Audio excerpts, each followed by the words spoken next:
Hello everyone, तुमच्या सर्वांचे आस्वाद रेसिपीजमध्ये मी अमृता पुन्हा एकदा मनापासून स्वागत करते.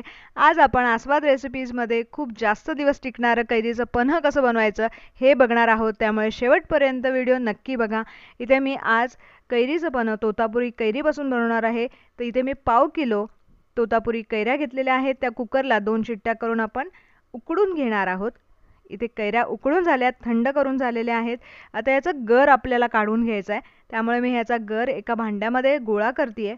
अशा पद्धतीने आपण सर्व गर काढून घेणार आहोत. तोतापुरी कैरीचा वापर इथे मी केलेला आहे. ती जास्त आंबट नसते आणि गुळाचा किंवा साखरेचं प्रमाण जरा कमी लागतं.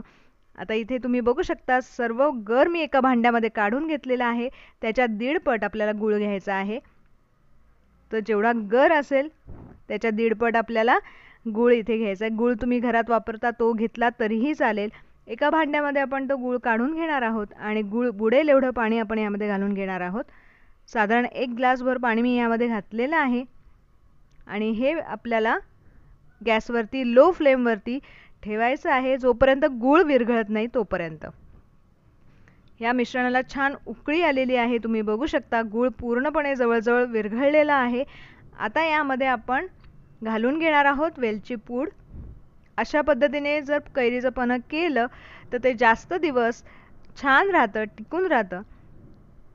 आता यामध्ये तुमच्या आवडीनुसार तुम्ही वेलची पूड घालून घ्यायची आहे आणि त्याच्यानंतर आपण जो कैरीचा गर काढून घेतलेला आहे तो यामध्ये घालून घेऊयात. अतिशय सोपी पद्धत आहे. नक्की एकदा तरी बनवून बघा. आता कैऱ्या मार्केटला अवेलेबल आहेत तर तुम्ही अशा पद्धतीचं कैरीचं पन्ह जर करून ठेवलं तर त्याचा आस्वाद तुम्ही कधीही घेऊ शकता. आता हे मिश्रण सतत हलवायचं आहे. गॅसची फ्लेम आपल्याला लोच ठेवायची आहे. गुठळ्या मी अशा पद्धतीने चमच्याच्या साहाय्याने मोडून घेते. या मिश्रणाला उकळी येईपर्यंत आपण गॅस चालू ठेवणार आहोत. साधारण 5 मिनिटं लागणार आहेत. तुम्हाला माझ्या रेसिपीज कशा वाटतात हे मला कमेंट करून सांगायला विसरू नका आणि प्लीज जर सबस्क्राईब केलं नसेल तर जरूर सबस्क्राईब करा. आता या मिश्रणाला आपल्याला उकळी येऊन द्यायची आहे आणि कैरीच्या पन्ह्याचं मिश्रण आपलं इथे तयार होणार आहे. आता यामध्ये मी थोड्याशा केशरच्या काड्या घालून घेते. ऑप्शनल आहे. तुम्हाला हवं असेल तर तुम्ही सुंठ पावडर सुद्धा घालू शकता. आता गुठळ्या या प्रकारे मी मोडून घेते आणि काही मिनिटातच आपलं हे मिश्रण तयार होणार आहे. आता याला छानशी उकळी येईपर्यंत आपण वाट पाहणार आहोत. इथे उकळी आलेली आहे. आता गॅसची फ्लेम आपण बंद करून हे मिश्रण पूर्णपणे थंड करून घेणार आहोत. हे मिश्रण थंड झाल्यानंतर असं काहीतरी दिसतं, अतिशय सुंदर दिसतंय. आता ह्याचा आपण पन्ह तयार करून घेणार आहोत. तुम्हाला हवं असेल तर तुम्ही हे मिश्रण मिक्सरला बारीक करू शकता, पण मी असंच ठेवणार आहे आणि हे तुम्ही बंद झाकणाच्या डब्यामध्ये फ्रीजमध्ये साधारण 2 आठवडे ठेवू शकता. आता इथे मी कैरीचं पन्ह तयार करते. 2 ग्लास मी घेतलेले आहेत. त्यामध्ये साधारण 3-3 चमचे हे मिश्रण घालून घ्यायचं आहे. कैरीचं पन्ह तुम्हाला आवडतं की नाही हे मला कमेंट करून सांगायला विसरू नका.